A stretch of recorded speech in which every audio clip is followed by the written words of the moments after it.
Hey everyone, Meet Kevin here. Welcome back to another episode of the Meet Kevin Show. The last time we did an interview with George Gammon, we got over 323,000 views.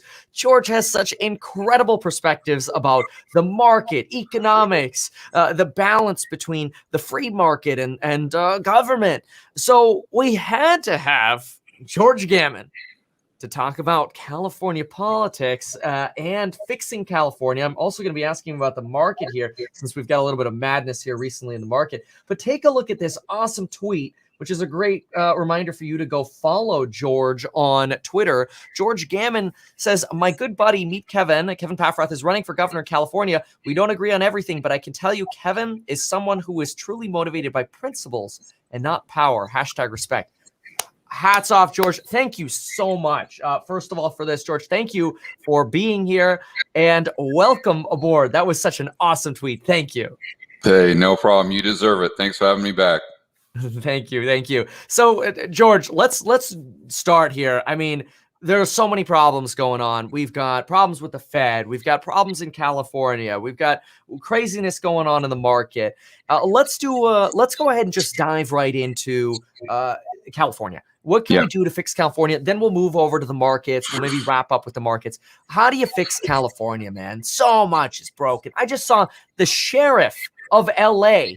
The sheriff of LA just tweeted yesterday, I think it was, tweeted saying that essentially homelessness is such a problem. His hands are so tied. He's basically sitting, waiting for the city and the county to do something about it. Yeah. And the city and county can't do anything. It's just. Yeah, they're all pointing fingers at one another. Bingo. Nobody wants to take responsibility and do something. What's I don't know. It's a very difficult problem because you've got so many entrenched, politicians and the sheriffs. I'm sure it just runs really deep. And then you've got all these regulations that are kind of constricting the free market from working and figuring out solutions to these problems. I mean, one of the things that I read that you were talking about with your run for governor is, freeing up the home builders to go out there and build homes by what, in essence, is streamlining the regulatory process for these guys to get building permits. And I was assuming that's where you were going with that. And this is what has to happen in California. I mean, you look at the homeless problem, a lot of it is due to mental illness, I'm sure. A lot of it is due to drug use, but a lot of it is due to just sky-high housing prices. And you can't fix sky-high housing prices just by lowering interest rates to try to lower the down payment so you get more people in the net of individuals that can afford the mortgage. That's not the long-term solution for housing. It's just creating enough supply to meet the demand. And you've got those builders. I mean, you're a real estate guy. You know this. You've got builders out there. They want to make money. Yeah, they want to make a profit. It's not like they're, oh, we hate California. We're just going to go over to Texas and Florida and build homes there just because we don't like Gavin Newsom. Or I mean, they'll make money anywhere they can. But the problem is they can't make money there by building quote unquote affordable housing because of all the laws, the restrictions, the regulations. So you've got to get, one statistic that I found interesting. When I first got to economics, I really read Thomas Sowell a lot, and he's still one of my favorites. But he pointed out that the average income in California, or maybe in LA is very similar to what it is in Houston. Okay.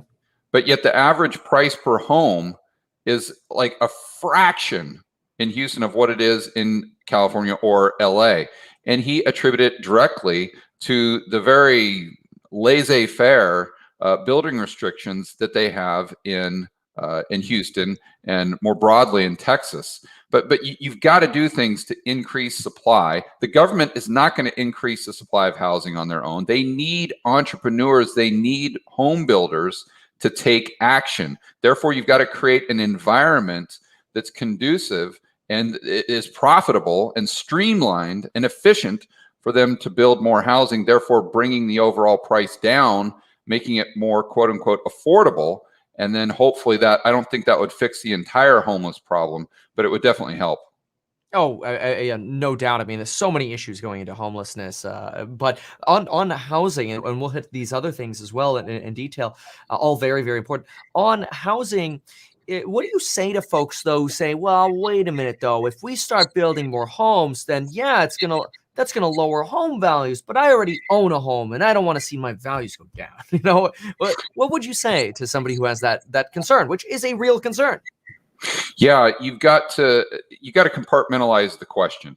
Mhm. So you've got to say, okay, is what we're doing better for society at large, long term, or is it better for a couple individuals, short term?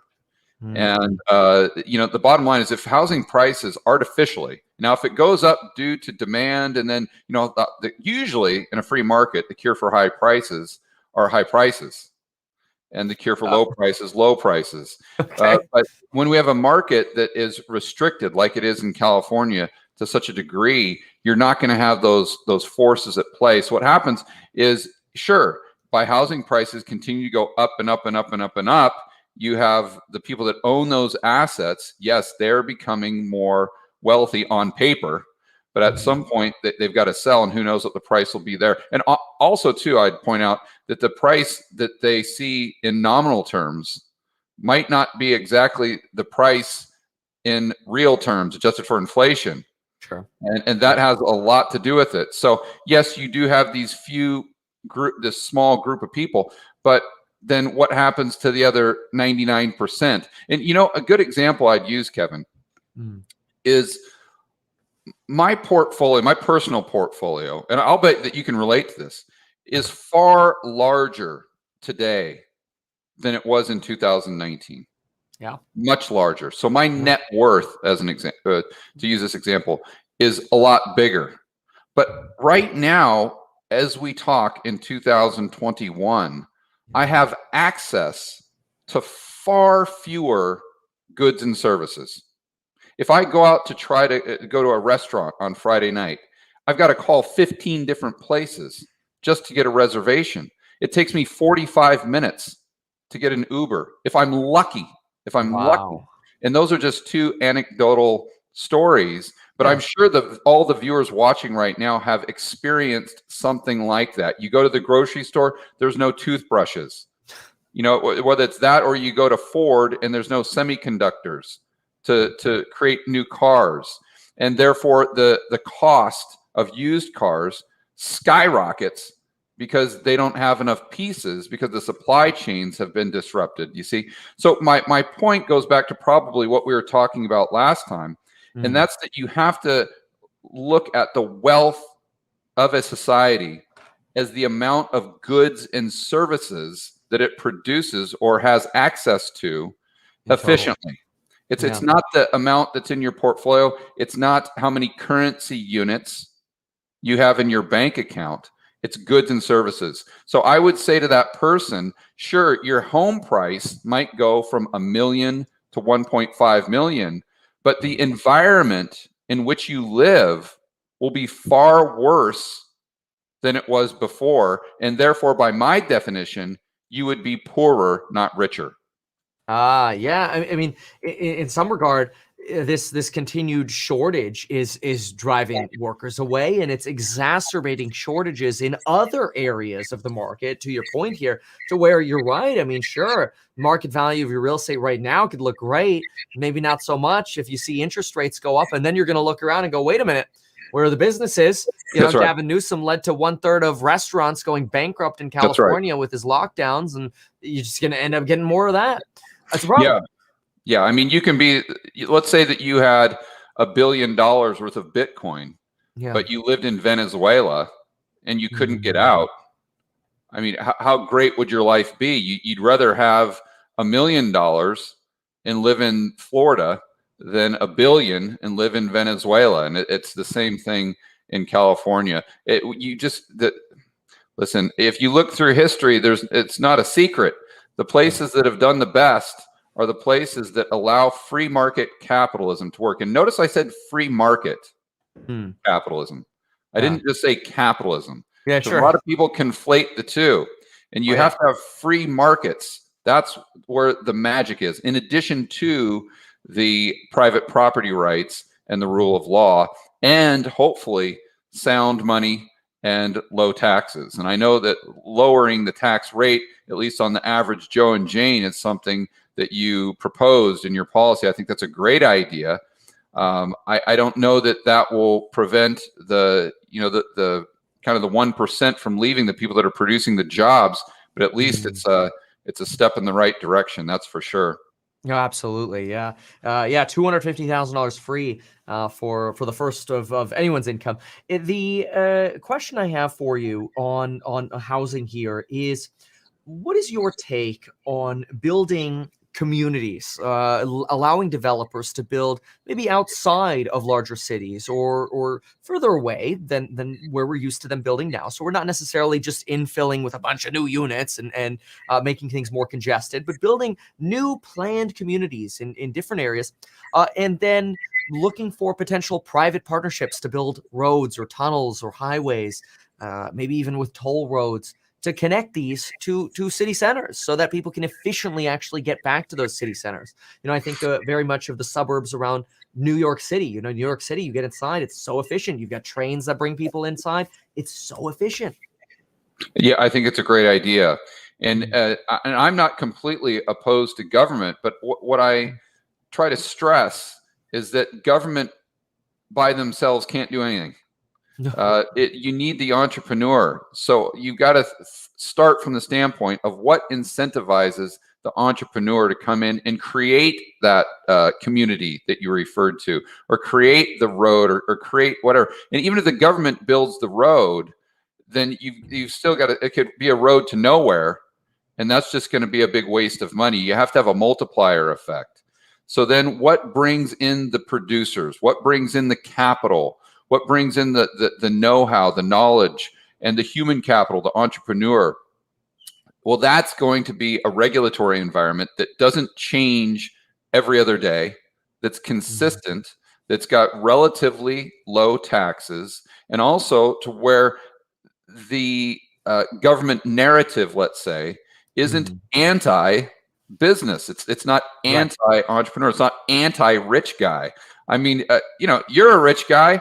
You wouldn't want to go someplace where where you've got a target on your back nonstop, and where the and I'm all for employee rights, but I mean, I'm sure you've got buddies who do business outside of California, and there's no way you couldn't pay them enough money to build a plant or some sort of manufacturing business in California, because the rules are so lopsided in the favor of the employee. I don't think that most people, unless they've done business in California, would understand the degree to which it's lopsided. They hear me say that and they're like, "Oh, George, well, you're just a retired entrepreneur. Of course you're going to say that." No, listen, I was an employee for a lot of my life as well. I get it from both sides. But I mean, if you looked, and I'm sure you probably dealt with this in some of your homes, if you looked at some of the stories or some of the reality that happens in the trenches daily with employers and employees, I mean, it's the stuff of legend as far as how brutal it is to be an employer in the state of California. I mean, I wouldn't wish it upon my worst enemy. I have been ripped off by more employees in the state of California than I can count on both hands. And I'm all for fairness, but I'm not for the entrepreneur, the person that's got to create these jobs and make these things happen, really having a target on their back at all times. Now, what are some examples of things that really stand in the way of that employer-employee relationship in California? I mean, even yesterday I posted a video about it. I was talking to an HVAC worker, and he's the head of sales, so he always comes out to my job sites. And he was saying, look, we're losing people hand over fist to Idaho, Nevada, and these are experienced, educated HVAC techs that are not easy to come by. And they're leaving. They're packing their bags and they're creating their own businesses somewhere where it's easier. And so we have this flight of talent, despite them getting educated here, this flight of talent out of California. What would you say is something beyond just taxation that could maybe bring folks back? What specifically? You've got to lower the standard of the cost of living. Mm, And I think that circles right back to housing, and yeah. that circles back to taxes from the standpoint of gas price, the consumption tax. Yeah. I mean, you've got a lot of these HVAC guys, and look at, they're have to spend $1 million on some sort of shanty, and they could just go over to Idaho, and Yeah. with $250,000, they could buy an awesome house and give their kids maybe a better upbringing, maybe less social unrest. They don't have to pay $5 a gallon for gas or whatever it is now. Right. And it's just, and you don't have the homeless situation. So I think it starts. Mhm. You're not going to be able to tackle this all in one swoop and just solve it overnight. It's Not you've got overnight, to that's for sure. really compartmentalize it and just chip away at it, chip away at it. Just put one foot in front of the other and just do that over and over and over and over and over again until you look back and you've walked a mile and you've really made some progress. But I think that's really, and another thing that you'd have to ask is, what are those other states doing well? Right? Mm, Or what are they doing that's different than California? Why is that HVAC guy moving to Idaho, Nevada, Texas, Florida? And then you have to compare and contrast the two. And then at some point, California has got to realize that they've been riding on the coattails of this brand yeah. that they established, back in the 1960s and 1970s. And I'm sure it was well deserved, but they've got to kind of take a piece of humble pie and say, wait a minute, we're not as great as we were, and we need to be competitive again. We need to compete with states like Nevada or Texas or Florida, where all of our citizens are moving. What are they doing right, or what are they doing differently? And maybe we can learn from that. But it's very difficult because of the entrenched political parties that are there. The teachers unions, they've made a lot of promises that are very difficult to keep. When you allow people to retire at, and I don't know the exact numbers, but let's say 45 years old, and they retire with a pension of $150,000 a year, that's a really difficult promise to keep. And then that goes back to the Fed, that they've put CalPERS in this very difficult situation where CalPERS needed, let's say, a 7% return per annum to meet their liabilities to all those police officers and firefighters and teachers. And I don't blame the police officers, firefighters, and teachers. Don't get me wrong. Sure. I'm just saying that CalPERS made them promises that they most likely couldn't keep, but they definitely can't keep them if the Fed drops interest rates to zero. So the risk-free rate, meaning the rate on the 10-year, goes from, let's say, 7% down to, what is it now, 1.7, something like that? 1.66, It's yeah, down something below right there, yeah. 1% in 2020. And, you can say, sure, that's great for home prices. But again, that goes back to that divide between the haves and the have-nots. Do you own assets or do you not own assets? And if you don't own assets, those 0% interest rates and super low mortgages don't always benefit you, in the sense that it's unlikely that you'll be paid back what the state has promised you. And if you do get paid back, you'll most likely be paid back with dollars that buy a lot less. Very good point. Yeah, and I think really your argument here that, gosh, I mean, there's so many problems together is so accurate. I mean, it's not just looking at homelessness. It's not just looking at housing or schooling or transportation. It's really all of those things, because they all impact your standard of living, like you had mentioned, or cost of living, which is one of the factors or reasons why folks are leaving. It's one of the reasons why and I know you looked over my plan, so I want to ask you some of the things you like and don't like, and we'll have a dialogue about those. But it's one of the reasons I think California needs a governor that is willing to say, we're declaring 4 states of emergency: transportation, housing, schooling, and homeless. And we're going to deal with it. We're going to do whatever we can in the first 60 days to make massive changes, whether that means calling in the National Guard and paying for it, and housing every person that's homeless, and then triaging them rather than trying to triage them on the street where they're dying. Well, that's what we'll do. But I want to hear your thoughts. Tell me a little bit more about what you read overall, what you liked and you didn't like. Well, again, I think it goes back to just setting up a platform for in an infrastructure for the people that are really going to do the work, and that's Yeah. the people in the free market to get the job done and solve the problems. Because government, in and of themselves, that they're not going to, even with you in charge, as awesome as you are, No, you can't do it all by yourself. You well, need, then I want to ask you this. So one of the big things, one of the big parts of my plan, which Fox Business was probably yesterday, their favorite part about my plan yesterday was my idea of future schools, combining sort of yeah. vocational, Love it. right, trade, college, high school. The big goal there is really getting businesses to tell us, what do you need? What kind of jobs do you need? Teach our teachers to teach our children how to be models for those jobs.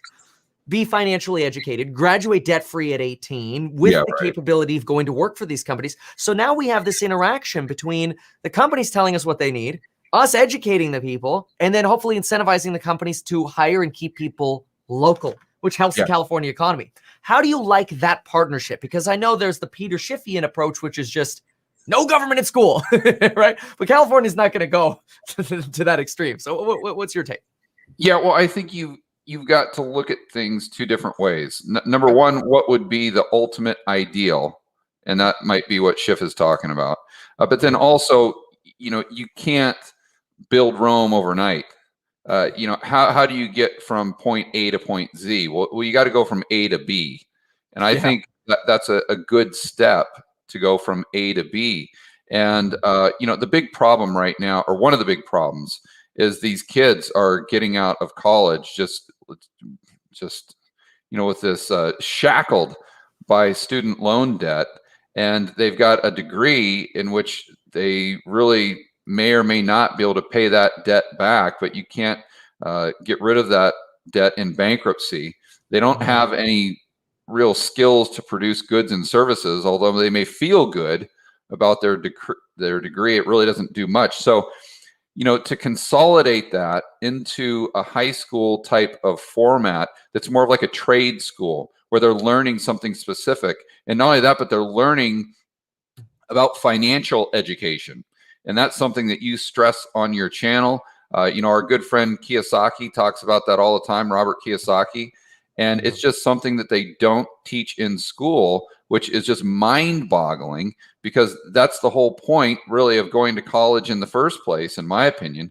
It's to set you up to where you've got the skill set to succeed in life financially. Yeah. And, they send you off there on your own, and they don't even tell you how to balance a checkbook, or they don't teach you about credit cards, or they don't teach you about getting a home loan or interest rates. They don't tell you about the yield curve. They don't tell you about what money is or inflation. They don't teach you about any of that stuff. And that's what people really, really need to know. So if they could learn that by the age of 18, get out into the real world with even more skills that are needed, instead of maybe some skills that aren't so needed by the free market, but maybe feel a little bit better, and with no student debt. I mean, that's going to be a great thing.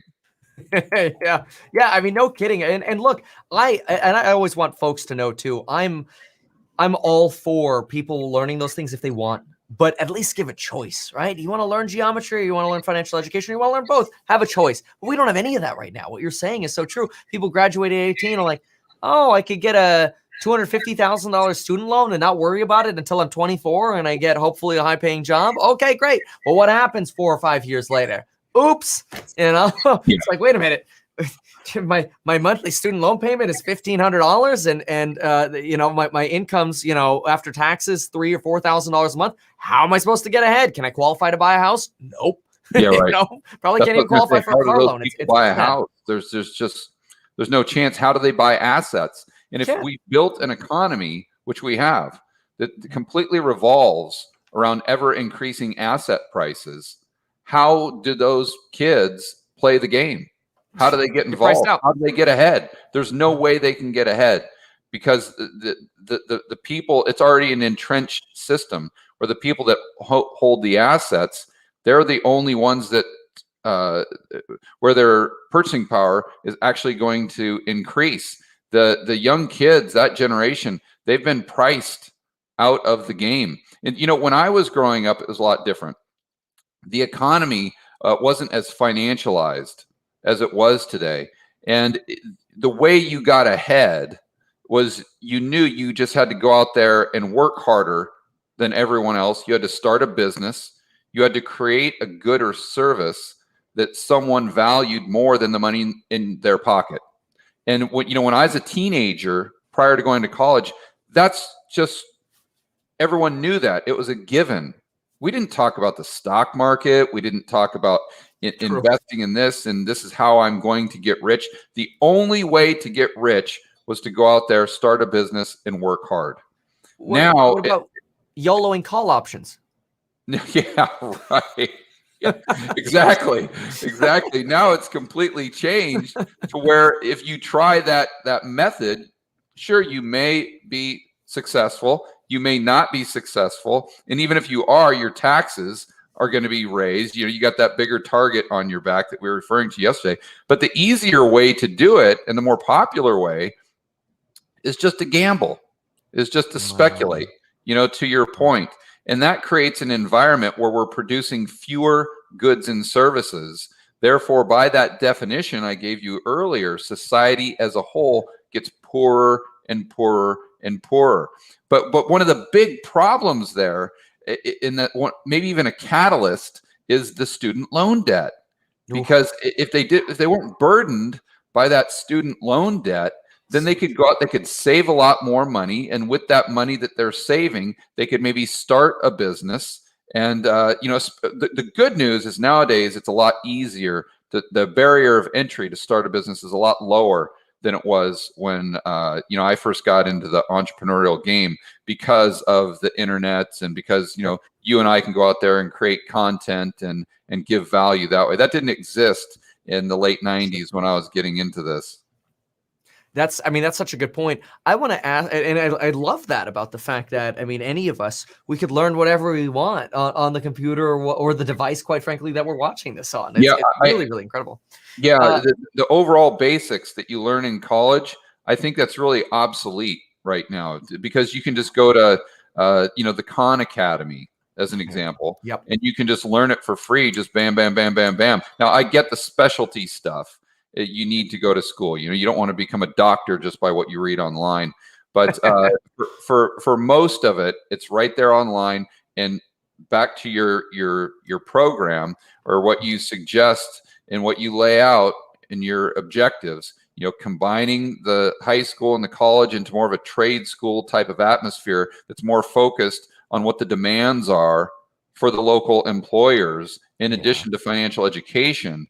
I think that's a great idea. Huge. Yeah, I do think some folks hear trade school, though, when they think of it as a negative, right? I wouldn't want to call it a trade school, right? But it's kind of the same idea. It's a future school, but even future school too. It's sure the goal is folks actually being able to get a job at 18, which is also the goal of a trade school. But I think the combination of financial education and a college style curriculum, just sort of merging all of that starting at 14, is so key. We could cut out so much, and by combining, think about the budgetary effects too of saving.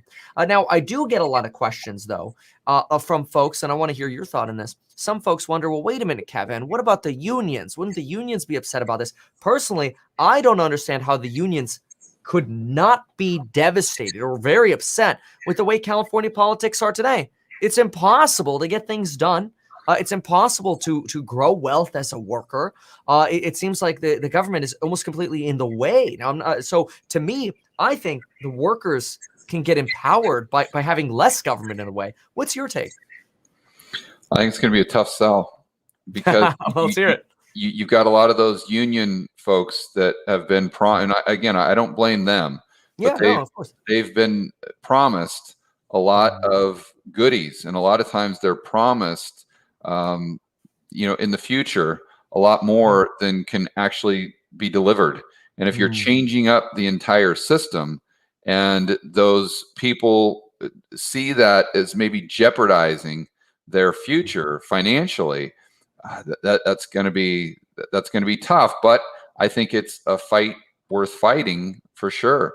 The problem is you can't fix these huge problems with a solution where everyone wins. It it doesn't work that way. There's no way you can do that. Let me ask you this. Yeah. If you had which was one of the things on one of my plans, a California transition bond, where in the short term you raise debt to bridge the gap of lower taxation, although we're going to be increasing revenue and increasing government efficiency and cutting a lot. You had a transition bond. And for example, let's go down to a local example. Let's say a teachers union, local teachers union. Let's say there's an offer. Hey, look, we're doing future schools. Who wants to work at future school? The pay is 2x, 3x, whatever. But the demands are greater. And folks can go to work for a future school if they want. There are going to be some folks who maybe say, I don't want to do that. I don't want to be a part of this transition. Is there not a way to say, hey, well, maybe here's a buyout offer. Do you want to be bought out and do something else? And now you're creating choice for folks.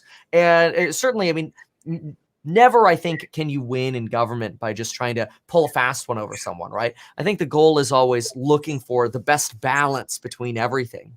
But I think there's a very good balance to be had between working with unions and promoting doing more and being able to be more productive and maybe bringing in higher pay and bringing in more educated folks than it only seeming like an us versus them. What do you think? Well, I go back to one of my favorite sayings from Thomas Sowell, the economist we were referring to earlier. Yes. And he says, in economics, there are no solutions. There are only trade-offs. Ooh, so sounds a little pessimistic. You have to add, well, what you're dealing with is scarce resources, Kevin. So whenever you're dealing with scarce resources with alternative uses, there's always going to be a trade-off. As an example, you and I right now, or you're a family guy, you've got a couple kids, you're taking time out of your schedule to do this interview and to go live on YouTube. That's a trade-off, because your time is a scarce resource that you will never get back. And so you're making a calculated decision there. Your kids, and to a certain degree, you are losing out because you're not spending that hour with your kids. So you see what I'm saying? So what would the trade-off be with what you're talking about?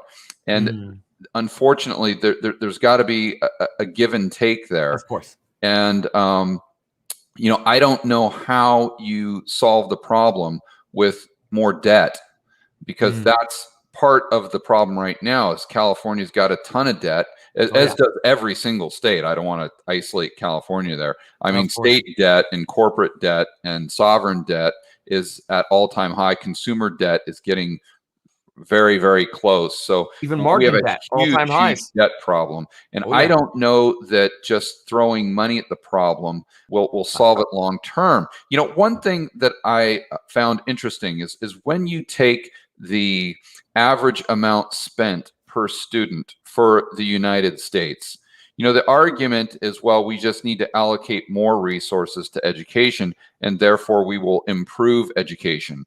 But I don't know that that's true, because if you look at how much, like South Korea, as an example, spends per student, it's a fraction of what we spend here in the United States. But their results are much, much better. So you have to ask yourself, okay, well, why is that? Well, I would argue that a lot of it has to do with culture, because in South Korea, they've got a culture that really, really, really prioritizes education and getting good grades. Again, that's got pros and cons, but I don't know that just throwing more money at it solves the problem. But I do like, giving people the choice, and not only giving the teachers the choice, but also giving the consumers, if you want, the consumers of that education, the choice to do what they want as well. I couldn't agree more. I want to say I think one of the issues in California is California has taken this stance of, well, we don't need to do anything right now. And it's been this nonchalant attitude that you've even seen with Gavin Newsom. Oh, I'm not worried about Tesla leaving. Direct quote from Gavin Newsom. Well, as soon as you start taking, as soon as you start compounding year after year. I mean, this guy's been in Yeah. power for 17 years. As soon as you start compounding this, what you had mentioned, it's kind of like the way I almost think of it, like you had a great analogy. It's this brand that was built in the 70s and 80s, this golden brand, or the 60s and 70s, excuse me, this brand that was built to represent luxury, the golden state, prosperity, right? Sunshine. And I think Yeah. of it And almost by like the way, and freedom. and freedom. Yeah. I think of it almost like, let's say you're really used to getting Hugo Boss suits, and they've always been great. But then year after year, they're like, it's not so important that the Yeah. stitching's perfect. Right. And then just this compounds over 17 years. And then all of a sudden you go back into a Hugo's. What happened? This is not the quality it used to be. The threadings, it doesn't match. The stitching's bad. It's falling apart over here already in the store. What is this? I almost think that's a similar thing that's happening with California. I mean, we see California crippling around us. It's worse than the stitching on a suit, right? I mean, the homelessness is ridiculous. It's toxic, the fact that people are dying on the street in California. People don't even feel safe outside anymore. But beyond that, I think the solution is not one-sided by any means. It's not, let's throw in more money. That's what Gavin Newsom's trying to do. He's trying to buy votes and just throw more money. We need more money for the high-speed rail, $125 million per mile. Sure, here's another $4 billion. What's another $4 billion, right? Meanwhile, Elon Musk can build you a tunnel for $10 million a mile, 1/12 the cost, right? No free market at all in the consideration of the high-speed rail. It blows my mind. So, point here is, and I want to ask your opinion on this. Would you agree that California needs a comprehensive solution that might mean an investment now, but at least yields a path towards a return, a substantial return on that investment, by addressing all of the systemic issues as best possible from the top, with homelessness, housing, transportation, getting the private market involved, the future schools, whether that's legalizing gambling as well, or reforming courts to the extent that we can, doing as much as possible to make that brand great? I think there is a path to achieve what you're describing. Yeah. But it would have to also include just a huge reduction in the amount of regulations. Yes. And also most likely taxes. Because see, here's the deal. And I've got a lot of firsthand experience with this as far as infrastructure spending is what you're talking about with the government, and that having a multiplier effect. So if you take on, the idea is you take on debt right now, let's say take on another 100 billion in debt, and then you spend that into the real economy, building a rail system as an example that would create more. I don't like the rail, travel, but go ahead. Yeah, yeah. So therefore, maybe these communities would have access to jobs, and whatever your game plan is there. Well, that's fine, but you have to ask the question: what happens next? Yep. You see, so the reason there's a multiplier effect is because once you build that infrastructure, let's say a highway or a road that didn't exist before, then you speed up the transportation of goods from point A to point B. And then along the way, the idea is that you build these communities, you build grocery stores, gas stations, and all this commerce sprouts up as a result of the highway. And then you have a multiplier effect with GDP that brings in more tax revenue in the future to pay down the debt of the initial bond sale that generated the money in the first place. Yep. Okay. Well, in Ecuador, where I've spent a lot of time, they did the exact same thing. This little wait. Is this the example of the road to nowhere? Basically it's a road to nowhere. Why didn't what happened there? I probably told the story last time, but what happens is, let's just say California spends this money on infrastructure that's supposed to have this multiplier effect. Well, okay, if you don't reduce the taxes, if you don't reduce the regulation, let's say you increase them, well, there isn't going to be any builder to build the communities. There's not going to be any entrepreneurs to start the convenience stores or the gas stations or the movie theaters or the grocery stores or anything along the side of the highway you just built. And therefore, it's to your point, it's just going to be a road to nowhere. So you've got to do both. If you want to invest the money, let's say, into a plan like that, you have to also create an environment that's conducive and incentivizes capital and producers to come in and build what you want around the infrastructure that you just created. Yes, could not agree more. I want to ask you this.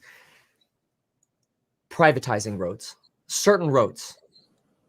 Private companies will not build a road to nowhere. There are downsides and there are positives. What's your take? Well, I think that there's been a lot of success on the East Coast with private toll roads. That's for sure, where you just want to go somewhere quicker and they're more expensive. But it's if some people are willing to pay the cost, then fine. So I think they've had a lot of success. I know I've built roads that have had a lot of success as well. I mean, I developed a piece of property in Portland, Oregon, and I built a road. So I had a property that I subdivided. And so I used the subdivided lot to build a new house, but you couldn't get there because there's no road. So I actually had to get it approved, and I built a road and paved it to get to the house so I could sell the property.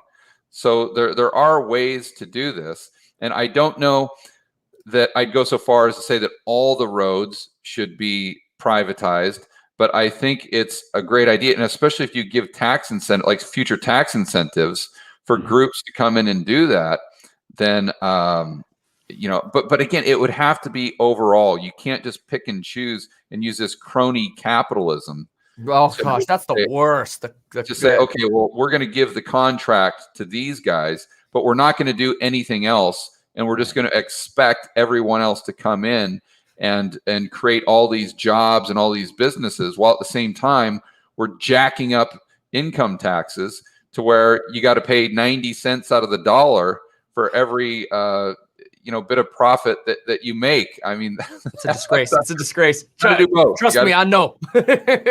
Yeah, the crony capitalism is another thing. I had Ali Maz on. He had this really good point. He's like, Kevin, we've never had a politician, YouTuber really, who will just be 100% transparent about everything.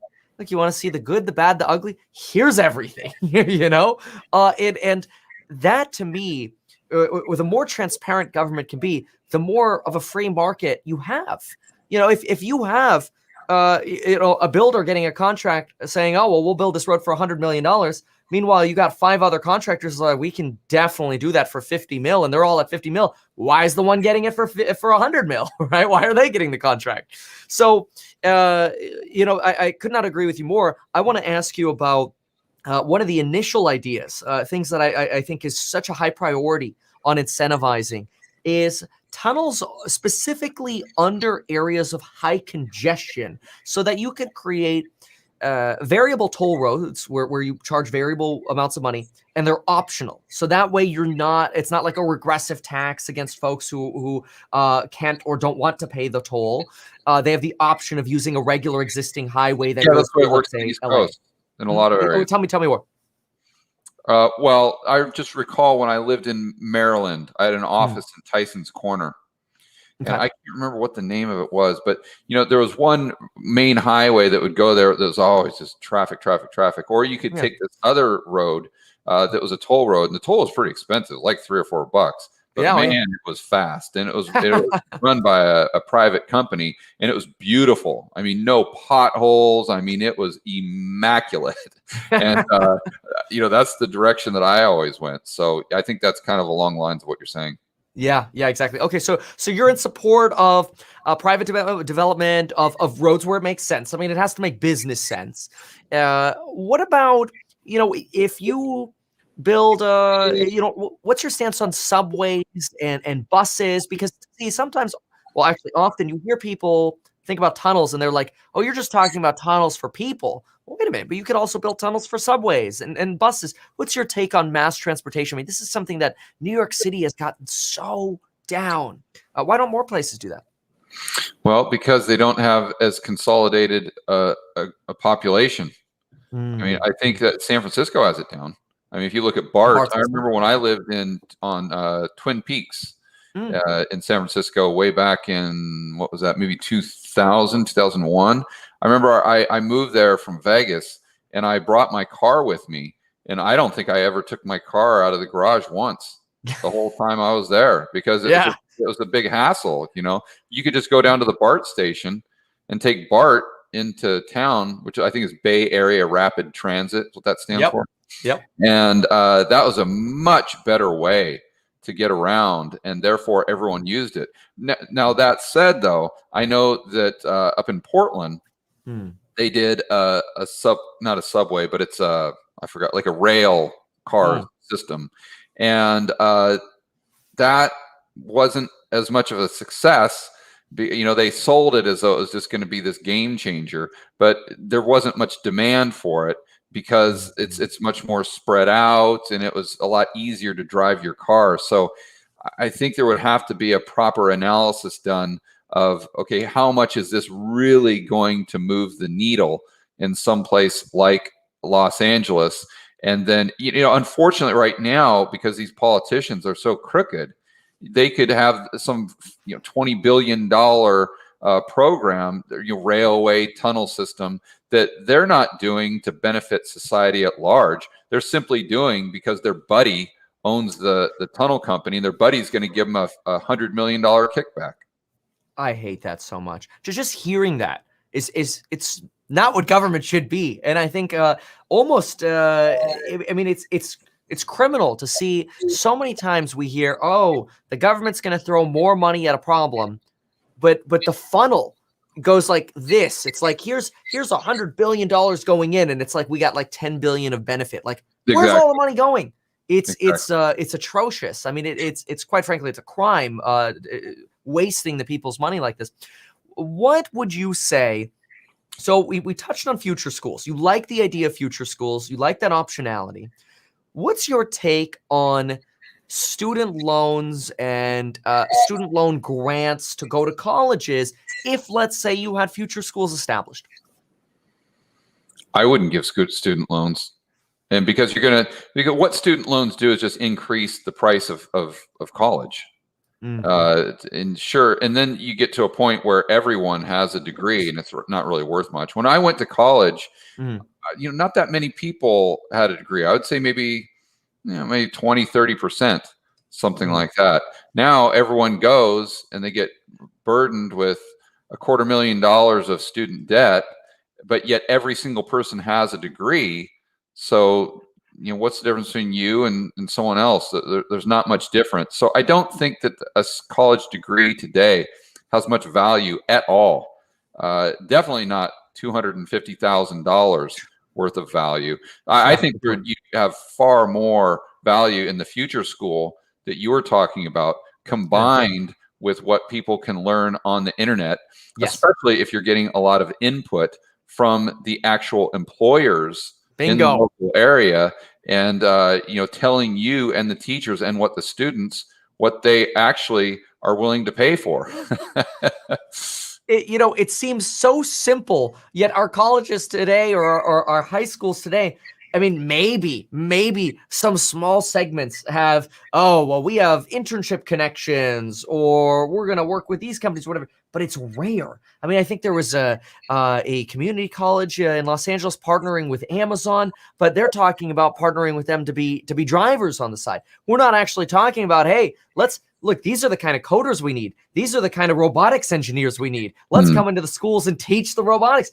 Why is it that hard? I feel like Amazon, I mean, I know businesses would love to educate more people. Even the HVAC person I met yesterday would love to have more educated HVAC techs coming out with a skill at 18. Come work for an HVAC company. You know what I mean? Yeah. See, the issue is you're trying to get into government, but your biggest problem is government. No. In what you're talking. So let's just look at the employee issue for a moment.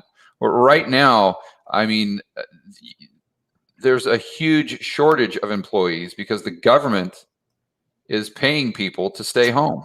The federal government, yes. And I'm not here to say that the stimulus checks were a bad idea or whatever. But again, let's just look at the economic realities. There are no solutions. There are only trade-offs. Hmm. So if you give someone money for staying at home, the trade-off is going to be they're less incentivized to actually go to work. Just the way it is. So then you have the government competing with employers to get those smart employees to come back to work, maybe learn new skills. And then you have the government with the distortions of the financial economy that we talked about before, that are incentivizing people to go out and not learn skills that will help them produce goods and services, but learn skills that will help them gamble in the stock market by buying call options on GameStop or something like that. You see, that's what we are incentivizing now. I'm talking about the government and the Fed is incentivizing now by what they've started doing way back in 2000, but really put fuel on the fire in 2008 when they dropped rates down to 0%, do all this quantitative easing. And now that we've seen, now that you have the lockdowns, you're forcing people to stay home, you're forcing businesses to shut down, and then you're paying people more than they would make at work to stay at home and not produce goods and services. You see, so that's kind of one battle that you've got to fight first and foremost. But assuming that you're specifically talking about the kids that are currently in school, I mean, I think everyone would agree that's a fantastic idea. So what's the big problem? It goes back to the entrenched interests of the parties involved. What's the saying that you can never get someone to understand something if their salary depends on them not understanding it, or something to that effect, right? Sure. And it's the same thing right now with the college professors that you have in all of these schools. I mean, you've got a massive bureaucracy in the universities in the United States, and they all benefit from kids being $250,000 in debt and having access to all these student loans. So if you go up there and say, hey guys, I want to create future school, they may say, well, that's a great idea, but what that's going to mean is a lot less college instructors, and that bureaucracy that you've built up over the last 20 years is going to have a lot less power. You're gonna have some pushback there. So, but I think it's a fight worth fighting. That's the bottom line. And another thing I want to emphasize too is we're talking about politicians who are in power that have done a bad job. And unlike yourself, the politicians that we have now are not there or are not motivated by principles. They are motivated by power. That's the only thing that motivates them. Let's be very, very clear. But why is it that the government attracts so many scumbags, for lack of a better word, right? And attracts so few people like Kevin? Why is that? Because the government has so much power to begin with. Oh, wow. Right? Wow. If you reduced the amount of power the government had at a state level, especially at a federal level, then you would have far fewer crazy people wanting those positions. Or said another way, you'd have far fewer people that have an insatiable lust for power and to control other human beings going out there and campaigning for those positions in the first place. One of the things that I've done a lot lately is studied pre-World War II Germany.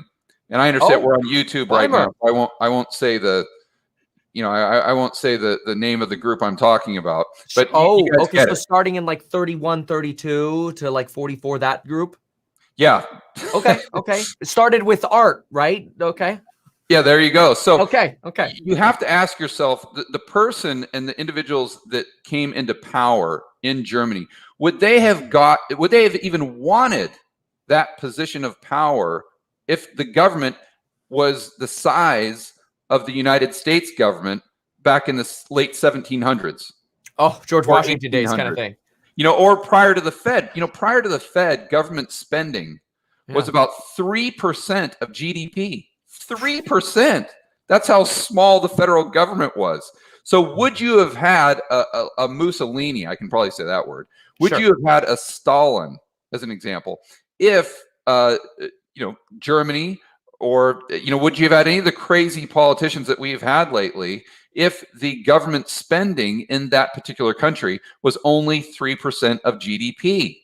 In my opinion, is absolutely not, because those power-thirsty individuals would have had to find that power somewhere else. It wouldn't be in government. So I don't think I think one of the solutions to talk about is getting better politicians. But I think an even better solution is to reduce the size of government in the first place. Aha.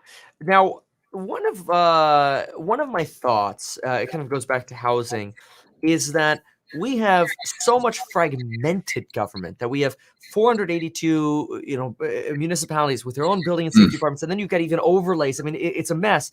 One of the ideas is initially making this a statewide institution, and using that to streamline and simplify the government's role. Because one of the things that blew my mind was, and this is the kind of, I hear this stuff day in, day out in real estate. This is just such a salient example. As yesterday, HVAC person suggested or told me that this one city now requires a structural engineer, and that structural engineer's report has to be submitted to the planning department for review, just to replace an attic furnace, like for like, the same spot, now requires planning. So you're talking 6 weeks to get an attic furnace replaced, which is totally moronic.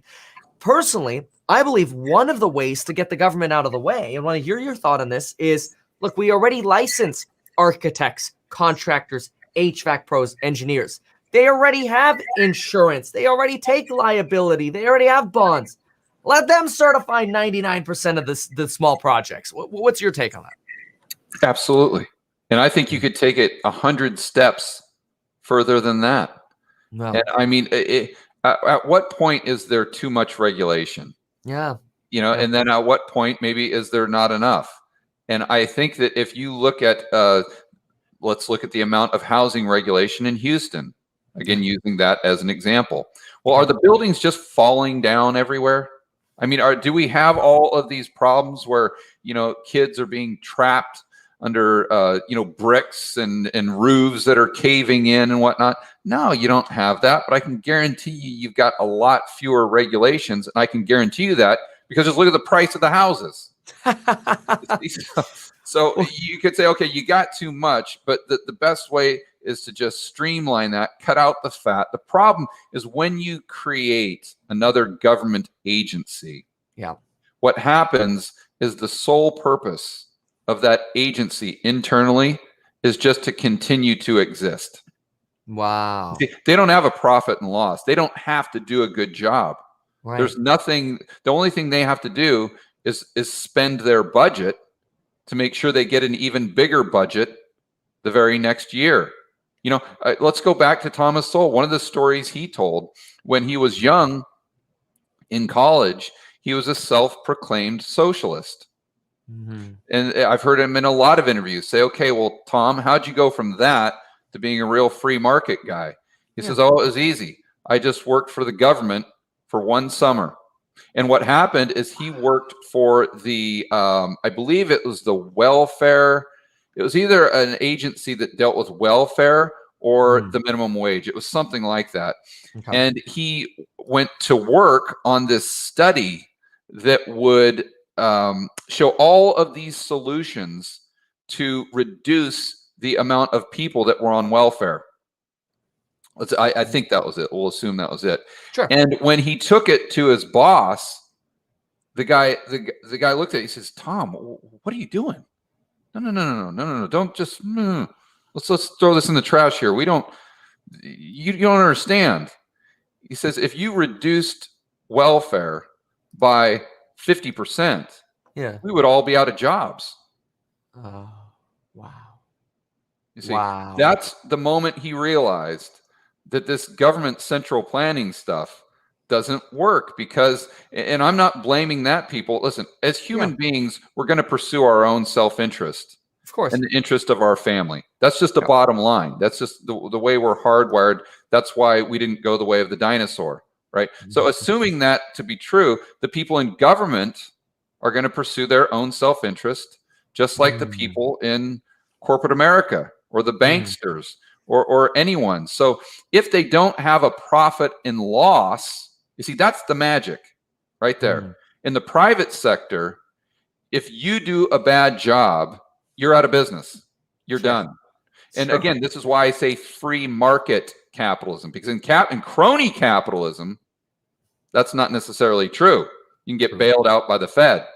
But in a true free market, if you do a bad job, the market's going to speak and you're going to go bust. If you're a bad landlord, you're not going to have any renters. You're not going to be able to pay your debt. You're going to go bust.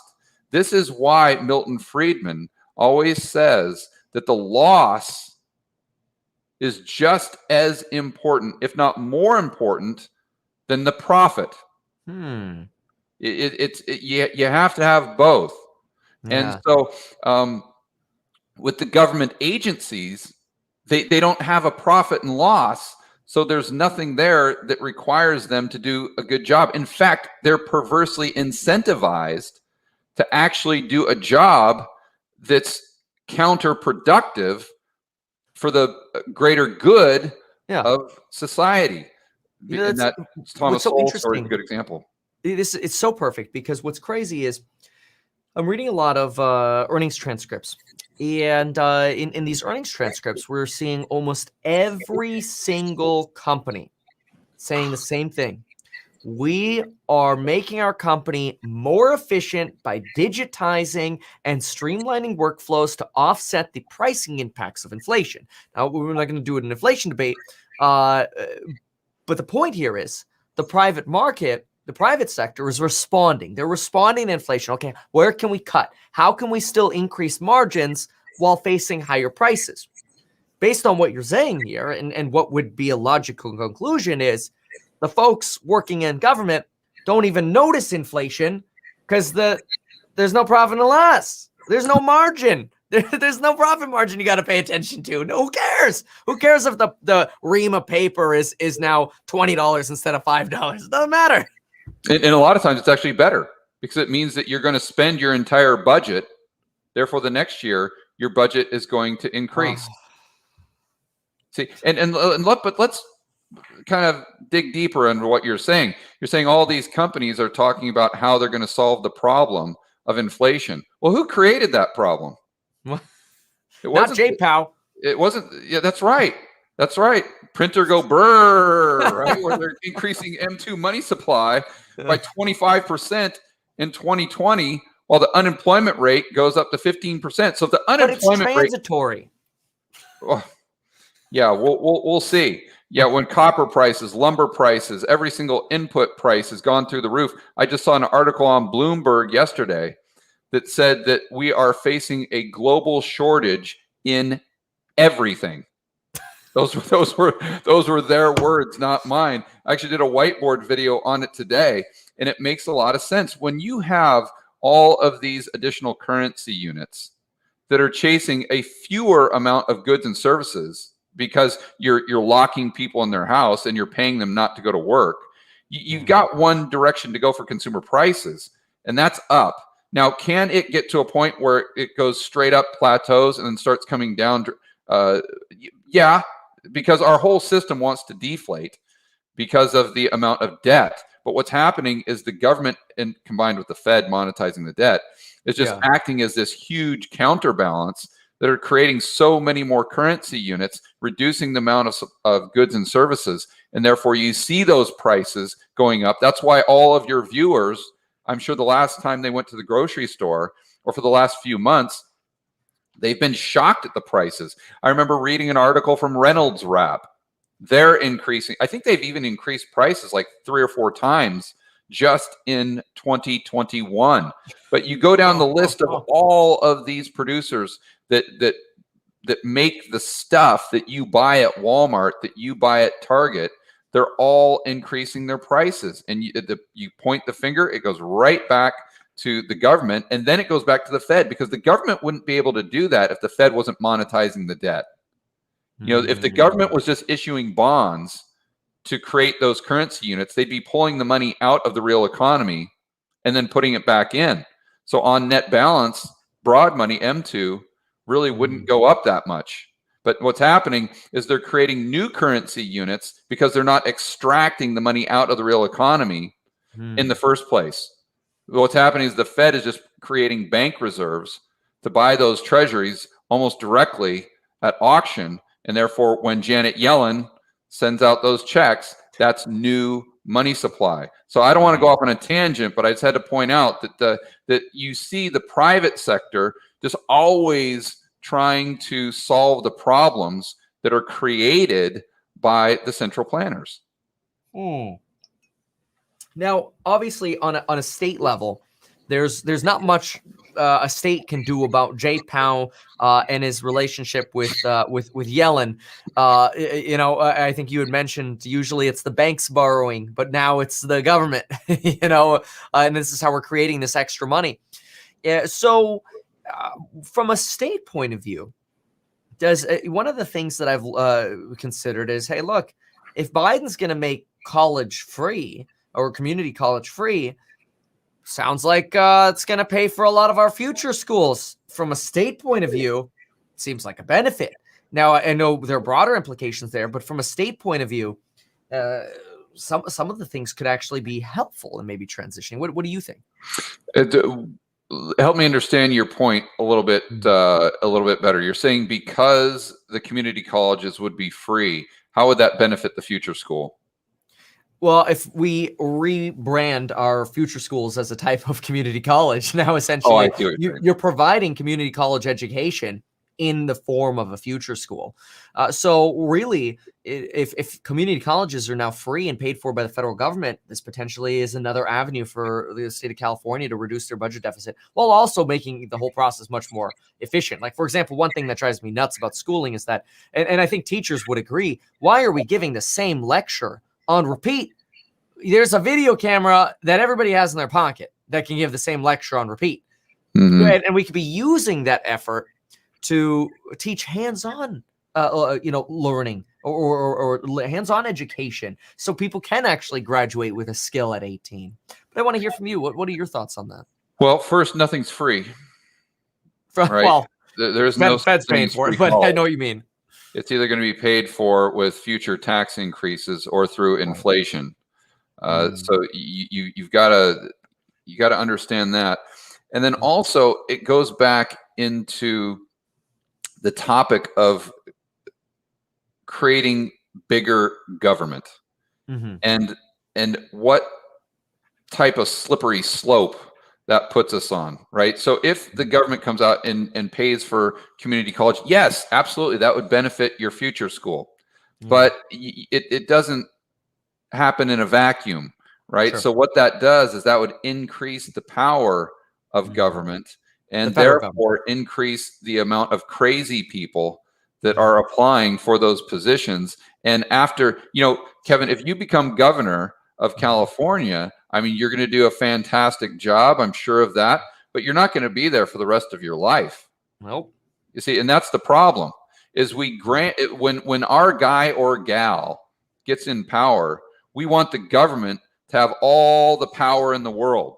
Oh yeah, sure, do this, do executive order that, executive order this, just keep doing that. The problem is when the next guy or gal gets in there that isn't benevolent. Oof. They're power hungry, and they're going to use that power against you. And that's what people really don't understand. So, I like to start off with the basics to understand the bigger picture. So whenever I'm talking or whenever I'm thinking through, like stimulus checks as an example, I always say, okay, does this create more goods and services in the future or fewer? And that's how I determine, is this on balance a net positive? But see, I'd say the same thing about that idea. Is this creating bigger government? Is this creating more government or less government? And unfortunately, that would, I think, create more government. So I would like to try to figure out a way to do these future schools, which I think is a fantastic idea, without increasing the size of the federal government. The state government, I don't like it increasing, but it's better than the federal government because, see, the states can compete against one another. True. And that's one huge advantage that we have here compared to, let's say, a Colombia, where I spend a lot of time. And, if you don't like what's happening right now as far as the restrictions due to, we'll call it the cerveza sickness, and you live in California, well, great, you can go to Florida. Because it's way different in Florida. I can tell you that from personal experience. So, and then after this is all said and done, that people can go back, look through the data and say, okay, well, this state did maybe some things better than this state. And you go back and forth. You've got completely different policies, and you can compare and contrast to come to a conclusion on, what worked best. Yeah. And that's one of the benefits of having states compete. So my point is, if we have to increase the size of government, I don't want to do it, but if we had to, I'd prefer that it was done at a state level and not the federal level. The federal level is just bad news. We always talk about decentralization, and that's one of the great things about Bitcoin. It gives power to the people. It decentralizes the banking system, as an example. It decentralizes money to a point where we could have sound money. We could have hard money. We could have a deflationary type of money system, again, which would benefit the poor, would benefit the middle class, the average Joe and Jane. So whenever you see decentralization, usually it's a good thing. So the opposite of that, by definition, would be a bad thing. So whenever we're consolidating, I see what you're saying. Yeah, that's fair. Not so good. Yeah, and I think I mean, I can't agree with you more on it. There's so many things California just gets in the way of. Housing is a perfect example. Solving homelessness is another example. And a lot of these things I think can be changed with clear, streamlined processes. I know they can be changed because, like you said, look at our competition. Look at the other states, right? But I want to ask you, what's your take on things like privatizing all or parts of the DMV? Yeah. Oh, I think it's a fantastic idea. I mean, it could be run so much more efficiently than it's run right now. And I mean, what they're doing now is really kind of, I mean, I don't want to go too far off on a tangent, but it's really going in some personal freedom issues that I and many other people, I think, probably aren't too comfortable with the direction they're going as far as facial recognition and a lot of other things. But that gets back into the corporatism and crony capitalism when you understand that. I know, and I don't know how it is in California, but in Arizona, all of the back end stuff that the DMV does there is Microsoft. And you're like, I don't know if I want Microsoft to have access to my driving record and everything else. But anyway, that's a whole other topic. But yeah, I mean, I think there's so many ways to streamline it. But again, when you're dealing with an agency or a group of people that aren't incentivized by efficiency, they're incentivized by the opposite, it's very difficult to crack that nut. It's like you've got to create a different incentive structure to solve the problem. You can't just go in there and say, okay, well, we need to be more efficient. Let's just do this, this, and this. Because at the end of the day, you'll have people that will rebel against that because it's not in their best interest. So you've somehow got to align the interest of the government agency, whether it's DMV or anyone else, with the interests of the general public and the private sector. I think that's where the magic happens. Thoughts on legalizing gambling? Yeah. I mean, people are going to do it anyway. Yeah. So I'm a libertarian, so I think that should be legalized. I think that that drugs should be legal. I think marijuana is legal there already, and they're taxing it. But yeah, I think that would be a great idea. I don't, what's weird also is, prostitution. I think that should be legalized. It's legal in Germany. Yeah, well, it's legal everywhere other than the United States. And so that was my point, going back to gambling. When you travel through Europe or go to Australia, I know that was one of the first things that I noticed when I went there, is that gambling was legalized. And you think that everywhere's like the United States, and you're like, well, wait a minute, people aren't becoming degenerates, here in Australia. So maybe it's not so bad as we think in the United States. But yeah, I think that would be great. You'd fill a lot of or at least a portion of the hole in the taxes. And I think it's a step in the right direction for sure. And it's if the free market wants it, then they're going to get it anyway. So why not just set up a system that works well for both parties and use it to generate some revenue for the government? What do you think about immigration? Obviously, it's a big federal issue, but there are also limitations on corporations bringing a certain amount of people in with the skills that they need because they can't find them locally because the state has failed in educating people. But then there's also legal versus illegal immigration. Any thoughts there? I think we should have open borders. Okay. But you'd also have to eliminate welfare. Oh, wow. That's the catch. So if you have welfare, you can't have open borders. There's no way, because then you've got to be able to pick and choose who you want coming in and who you don't want coming in. And I think we're doing a horrible job of that. I mean, I could give you another personal story. My architect and my designer in Colombia are Ecuadorian. They have an Ecuadorian passport, and they are two of the smartest, most skilled individuals I have ever met in my life. I mean, top shelf, just great character. I mean, just a huge amount of integrity. They are the people that you would want coming to the United States. I mean, it's just everything you could want. They fit the bill. Wow. But they have tried to get into the United States, not to live here, for heaven's sakes. They've just tried to get a visa to visit and just to come, because I wanted to bring them here to show them a couple of my real estate projects. No chance. There's absolutely no way you can do that. But yet you go and see all the other people that are coming in for a variety of reasons, and you're like, wait a minute here. I mean, I get it. We want to, we want to be open to a lot of different groups, but if we're going to have to choose between the people who are going to come in and produce and are extremely competent and have a high degree of character and integrity, shouldn't we choose those people over maybe someone else that might not fit into that category? So I mean, I think that you've got to change the way you select the groups. I know there's been a big call for that in Silicon Valley as well, because you have all these really, really smart, educated folks from Asia that Google and Facebook want to bring over, but they just can't because they can't get a visa. But ultimately, I think the best solution, because it reduces the size of government, would be to eliminate welfare and then have a system that's more like an open border, where if you want to come in, you can come in, but just understand that we're not going to give you anything. Right. And if you don't produce, you're going to fail.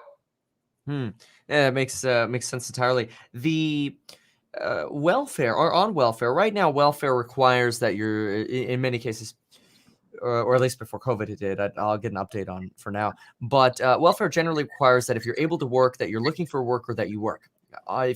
It seems that oftentimes these jobs tend to be lower wage, lower skilled jobs to meet that requirement. And folks essentially get trapped on welfare. They're not able to get out of poverty, essentially. So they're stuck on welfare.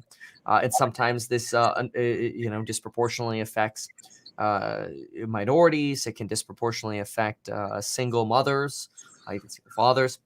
And so a question is, wouldn't it make more sense if you had welfare to say, maybe instead of just working any job, instead you attend a future school, or maybe it's a choice. You attend a future school. And maybe you even have future schools carved out for homeless rehabilitation and for prison reintegration. So that way, folks, when they go through schooling, they can not become homeless again, not go back to jail, not go back on welfare, because they actually get a job that gives them dignity and actually provides value to a business, and they actually earn a substantial wage. What are your thoughts on that?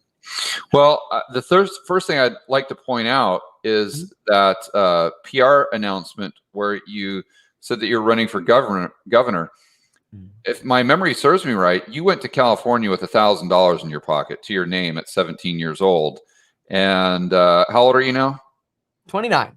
29. So basically a decade later, you're a multimillionaire on YouTube. Yeah. Okay. So, how did you do that? You're just like me. I mean, you don't have a 200 IQ, but what you do is you go out there and you hustle. And Yeah. you work your ass off. And I can guarantee you nobody works harder on YouTube or anywhere for that matter than Kevin. There's just no way. So you went out there and busted your ass and made it happen.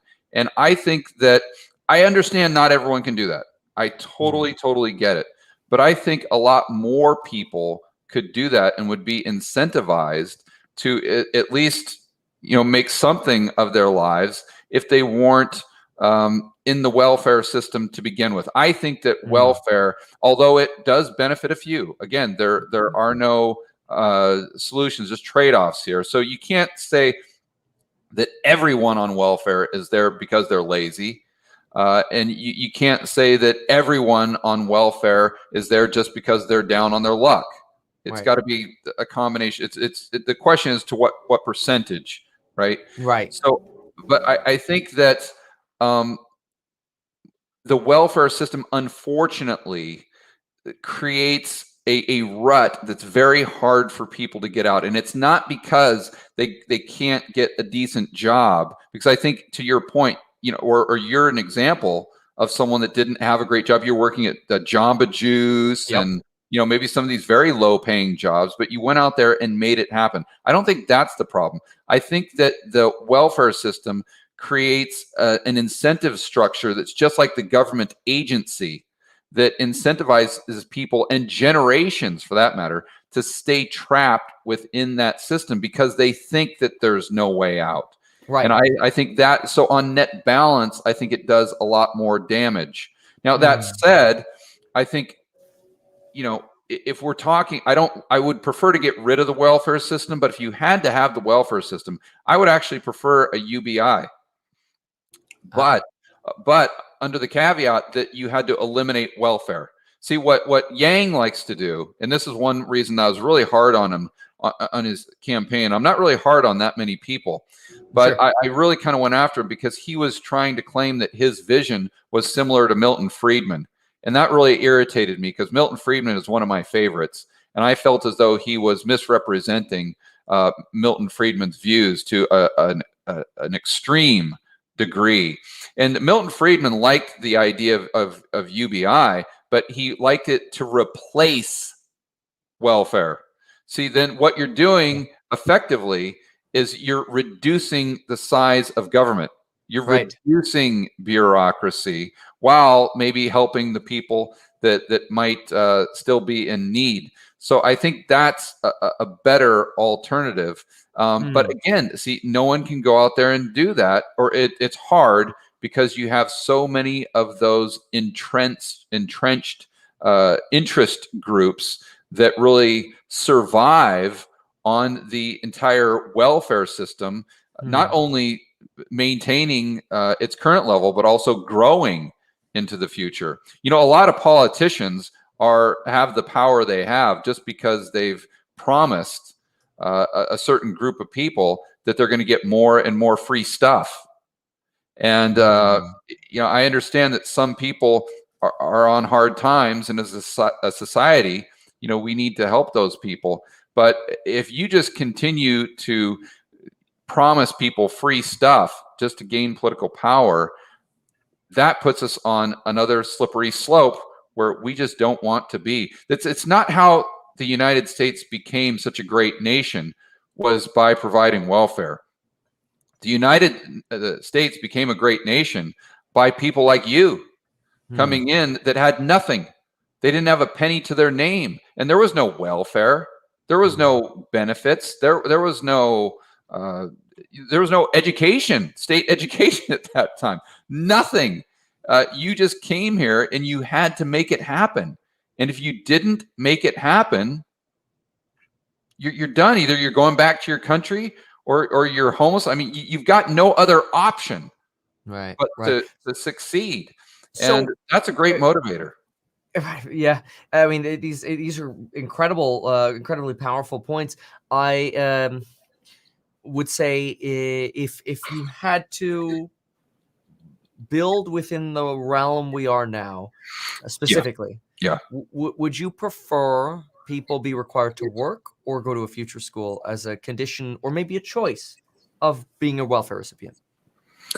Well, I don't know that I'd want to require them. I think living within the parameters we're in right now, as far as what would be realistic, I Yep, think yep. the future school is a fantastic idea, combined with a very, very low UBI that eliminated the entire welfare system.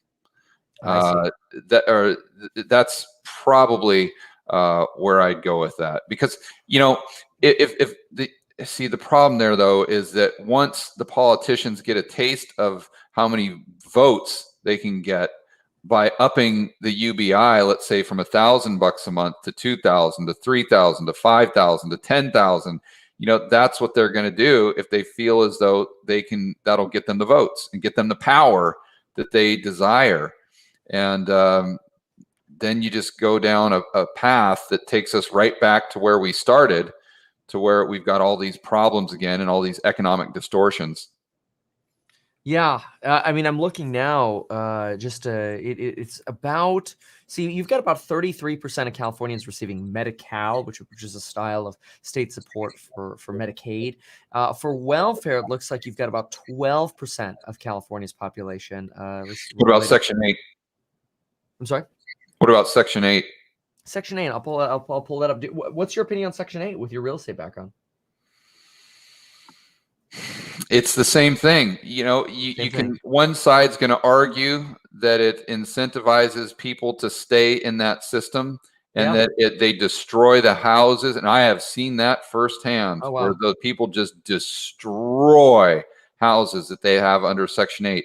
And then I've also seen people that it really helps them out in a time of need. So there's no 100%. This is the way it is everywhere. You've got to determine, of the 100% of individuals that are on Section 8, how many of those fit into the category of people who are just kind of hard on their luck, and they're really out there working. They're doing everything that they can to get out of the system. And then what percentage of people fall into that category? Then what percentage of people fall into the category that they're just going to keep working the system over and over and over, and it's going to turn it into a generational thing where they have no respect for themselves or respect for the house. I'm sure that you and I could go back and forth with these horror stories of guys that we know and gals that are investors in the Section 8 housing scheme, and it can get really crazy.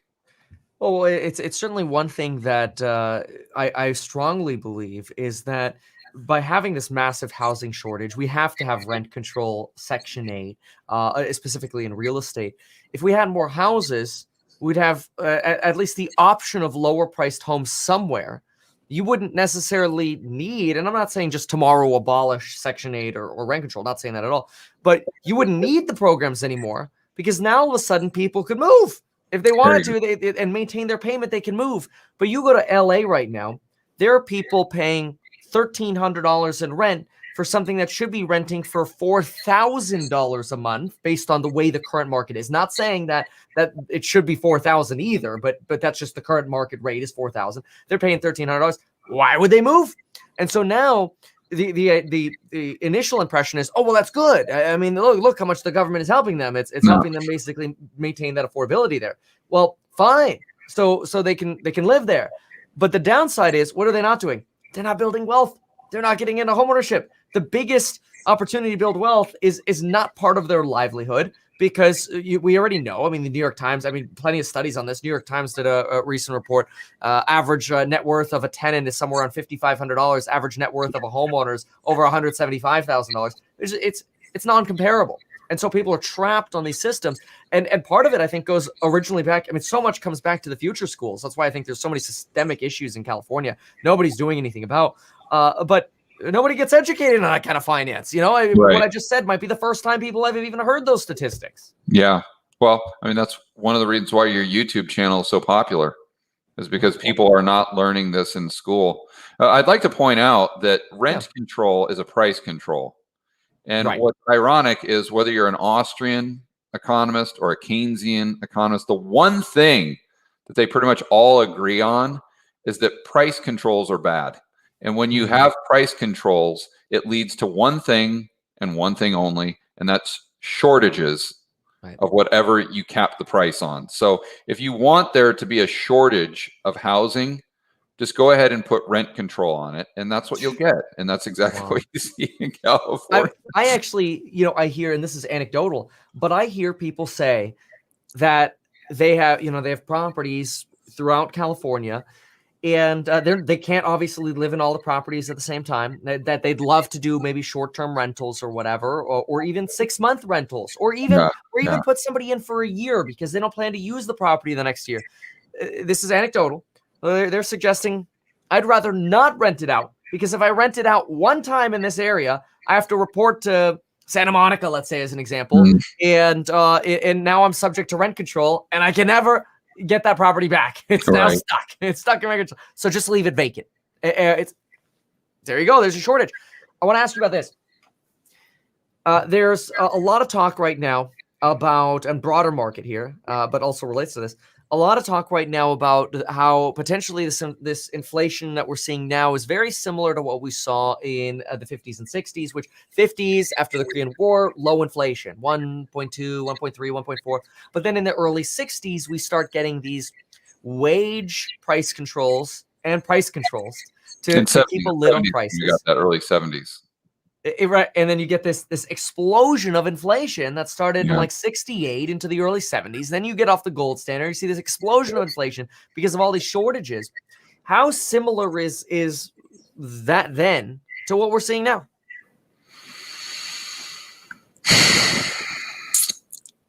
That's a good question. So it's similar in the sense that what creates consumer price inflation is an increasing supply of currency units, in this case dollars, chasing the same amount or a fewer amount of goods and services. That's easy for everyone to get their head around. They get it. The complex part of the answer comes in how is the currency being produced or created. Okay, so back in the 1970s, as an example, you did have the government that was increasing the money supply through a variety of different ways. But then you also had the commercial banking system that was coming in and doing their part. So if for your viewers who might not understand this, usually in a modern economy, the group or the entities that create the money supply are the commercial banks. So when a loan is created, a bank is basically effectively increasing the money supply. So if Kevin takes out a loan for $1 million, let's say, that's $1 million that did not exist before. Right. So that's new currency creation. Those are new currency units, right? So back in the 70s, we saw the banks were really lending heavily. This created a lot more of those dollars in addition to the government. And then you had a big psychological shift as well. Psychology is very, very important, where if people assume that prices are going to continue to go up and up and up and up and up, it's a lot different than deflation. A lot of people think that if we have deflation, then people hold off on their spending. I don't think deflation in consumer prices really affects consumer behavior, but I think inflation does. And so if we get all these, higher prices, then people start to trade their currency units for goods and services, mostly goods, because they stock up. Why not buy a bunch of water now and just keep it in the garage, because I know if I go back to Costco next month, the water is going to be let's say 20% higher.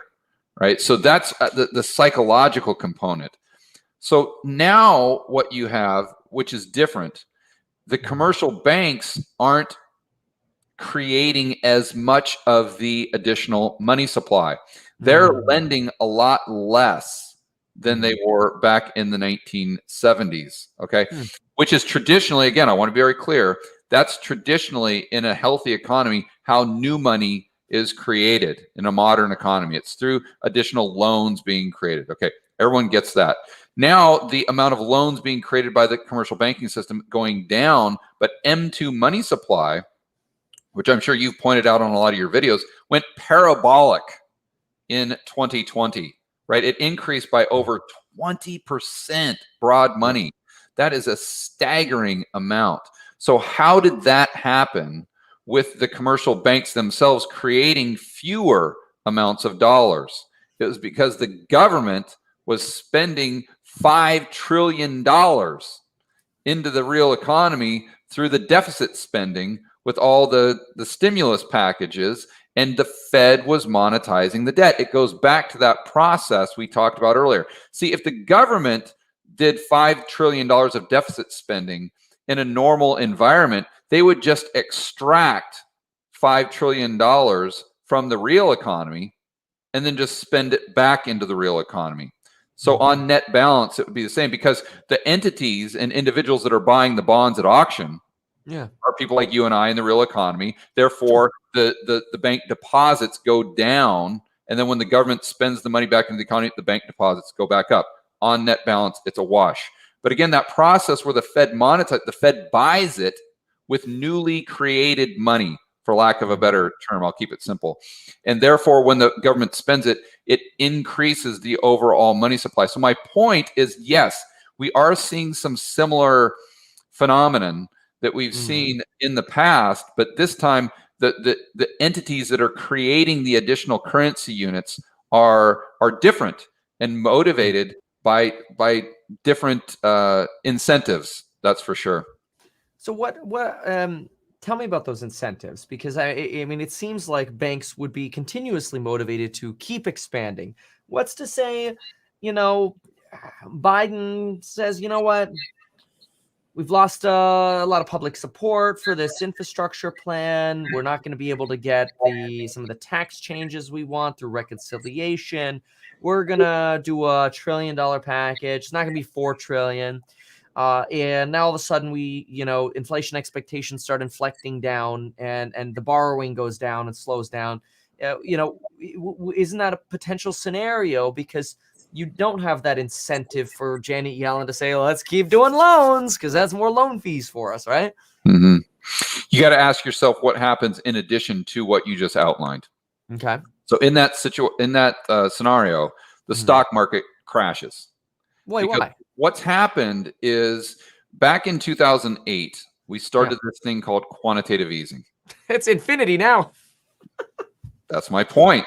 Right? When they first started QE, it wasn't QE1. It was just QE. Just QE, yeah. They're supposed to only do it once, right? But then what happens? You do QE2, QE3, QE4. Don't call it QE. Remember Powell came out and said, this is not QE, QE. And now we've got QE infinity, basically. Why is that? Because you're building the economy around the financial economy, first of all, is now completely driving everything. So the real economy is really the financial economy supports the real economy, and it's not vice versa like it should be, right?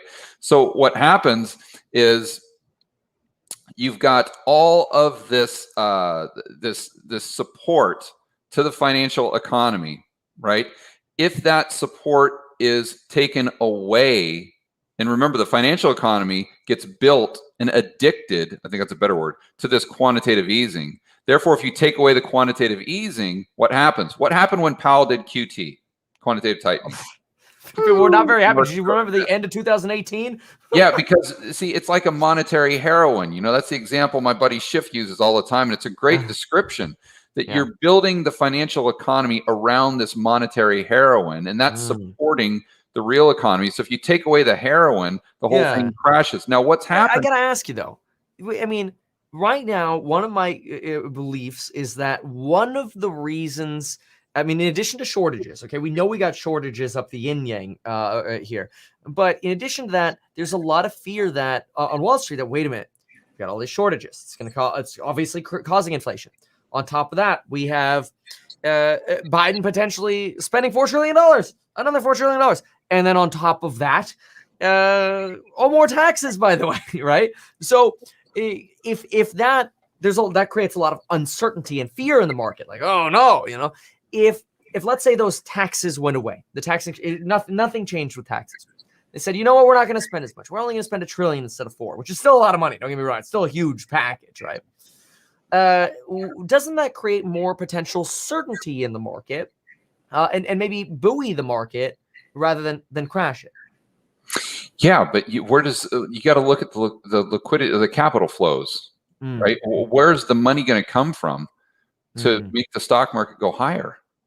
I see what you're saying. Okay. You know, so I suppose that would depend on how much money people are keeping on the side from the latest sell-off, or if that money evaporated. Druckenmiller came out with a great chart the other day on CNBC, and it was retail sales have shot up by 15% above their trend line pre-COVID.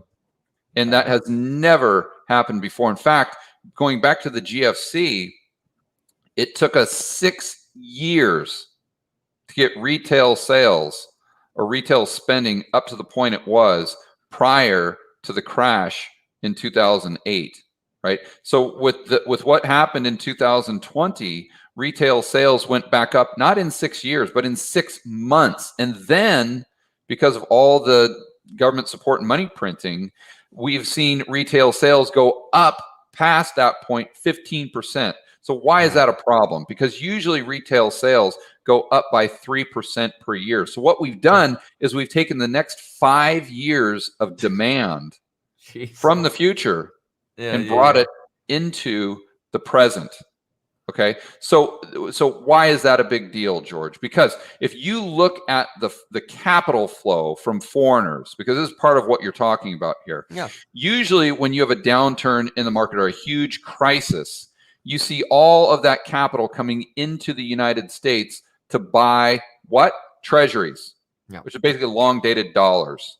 Okay, but Druckenmiller point out that in the first time in his 40-year career, going back to March and April of 2020, the foreigners stopped buying treasuries to the degree they were buying before. And it was in a pandemic. We had all these problems, market crashing, yet foreigners not bringing those dollars into the system. Then what they did is they rotated.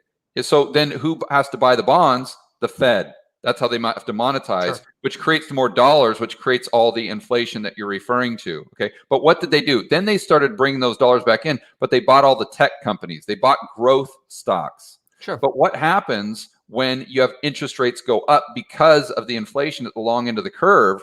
As you know, there's a rotation from growth to value. Yeah.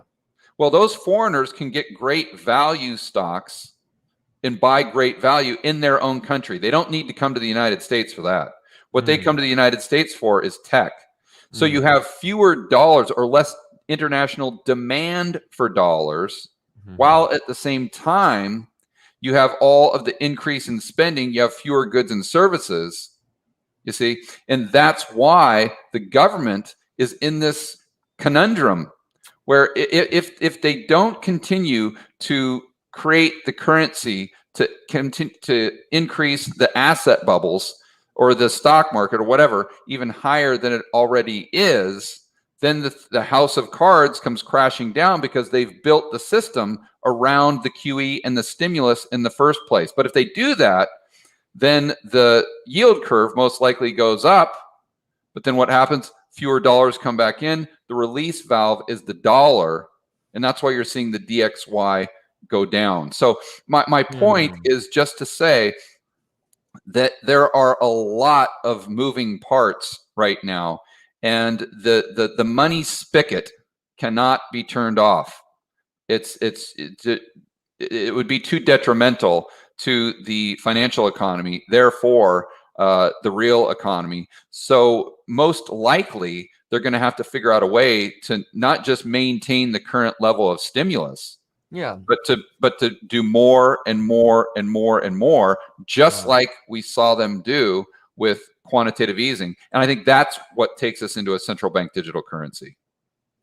It's interesting because really, you have this $120 billion of bonds that are being bought monthly by the Fed, Right. and we know these markets are stable.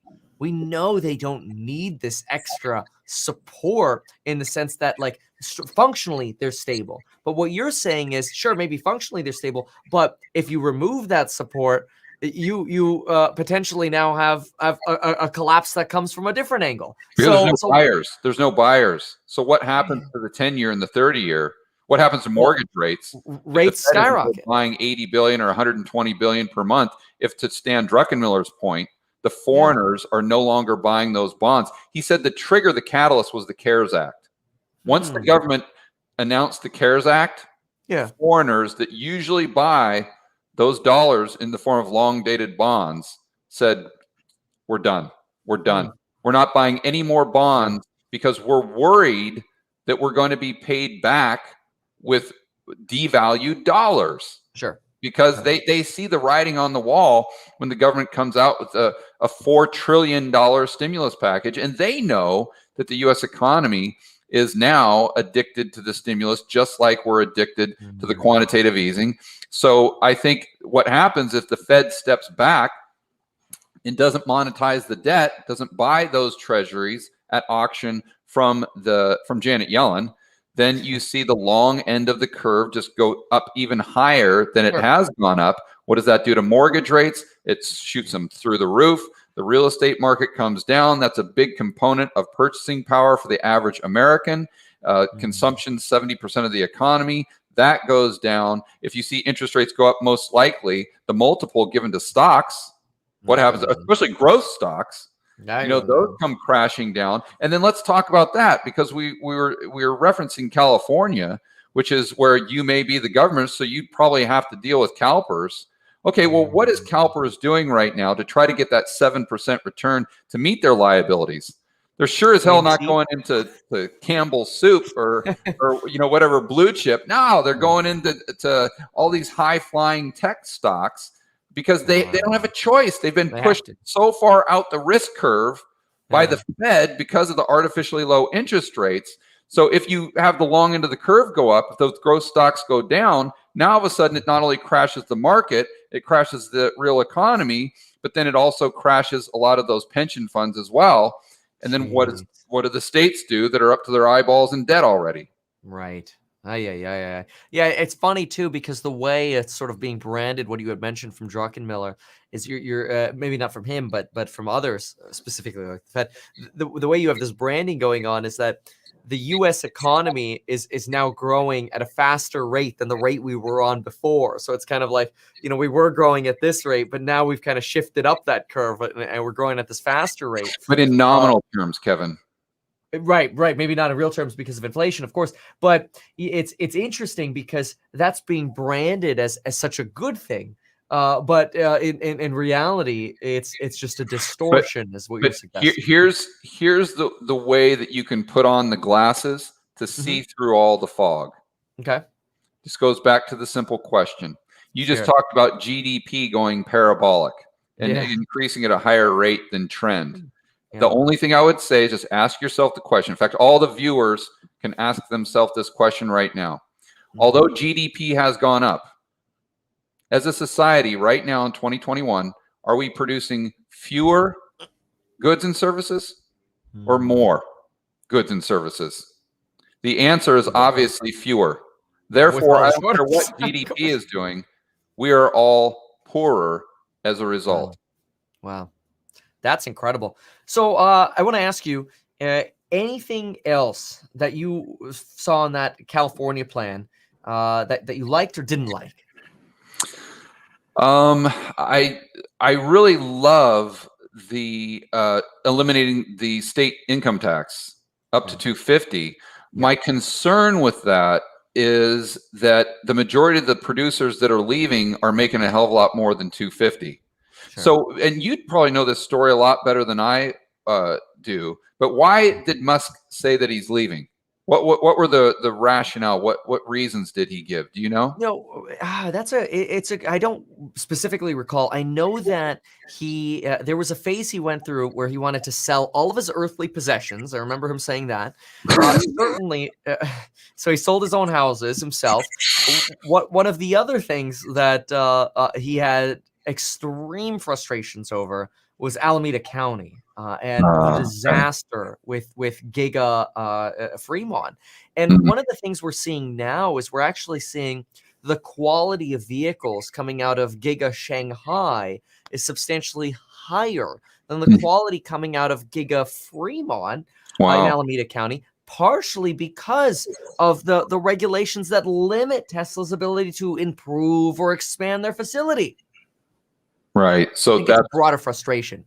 Okay. Yeah. So it wasn't really a tax issue as much as it was just I'm sure all that's these little consideration. things that added up. I think it could be branded as it's everything else, but hey, he knows he's got some big stock-based compensation coming. Where do I want to receive it, right? I mean, let's be real.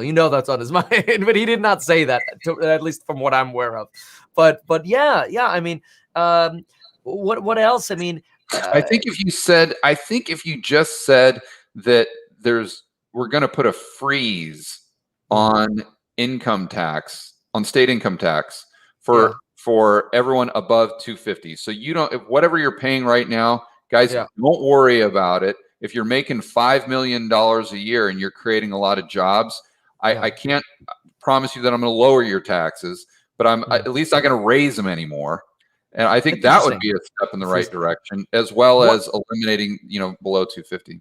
The current, at least proposal, which I'm very enthusiastic about, is over 250.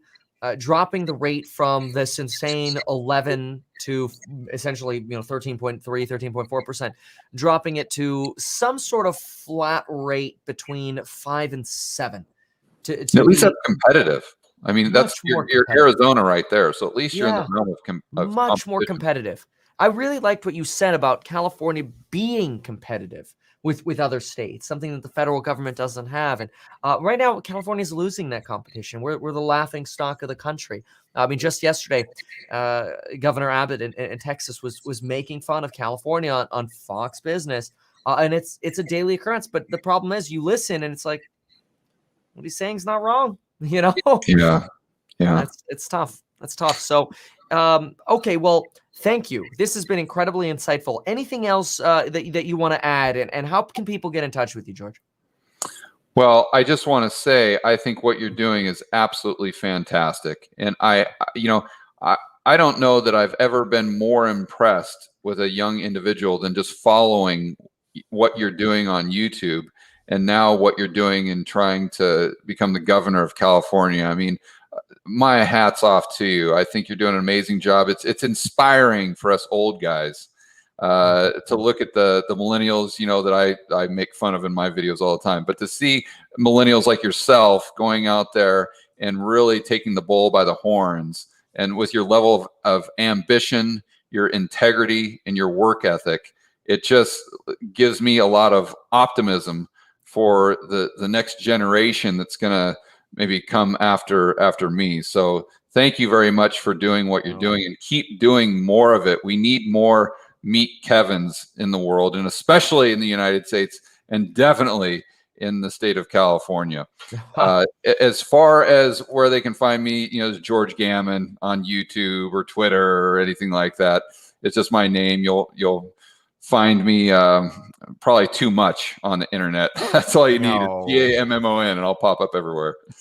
Your insights are so good. I love it. And what's so wonderful is you really give critical insight. You give folks things to think about. And you do that in your videos. You've done that in this interview and our other interviews. It's really, really good. I mean, thank you. Seriously. I mean, and not just for your kind words, but also, for the critical thinking and the perspective. So thank you for that. I appreciate it. I appreciate it. I'm glad someone's out there watching the videos. I really still to this day, I'm sure you're in the same boat. It's really hard to believe that people actually want to watch something that you produce and put up there on the internet. But I'm very thankful for the support. It can be very, very surreal. So thank you so much again for everyone watching. If you found this video helpful, subscribe. Go subscribe to George Gammon as well on Twitter and YouTube. Go find him. I did also retweet your tweet from the beginning of the show, so thank you for that. So if you follow me on Twitter, it'll be an easy way for you to follow George. And wow, thank you again so much. George, stand by for a moment for everybody else. Thanks for being here. Share the video, subscribe, and we'll see you all in the next one. All right. Thanks again.